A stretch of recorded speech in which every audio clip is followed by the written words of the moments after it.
কৃষিকথা চ্যানেলের পক্ষ থেকে সকলকে আন্তরিক শুভেচ্ছা। আজকে আমরা জানব কাঁঠালের মুচি পচা রোগ দমন ও নিয়ন্ত্রণ সম্পর্কে। কাঁঠাল গাছে অনেক মুচি আসে, কিন্তু ফলের বাড়ন্ত পর্যায়ে যেয়ে সেটা কালো হয়ে পচে পুড়ে যায়।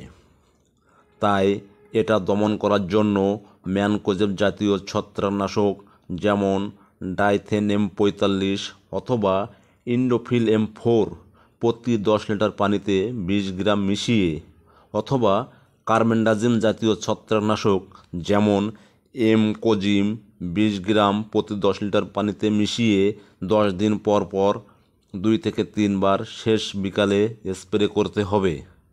এই রোগটি নিয়ন্ত্রণ করার জন্য ফুল আসার সময় এবং ফুল আসার পূর্বে স্প্রে করলে এই রোগটা পূর্ব থেকেই নিয়ন্ত্রণ করা যায়।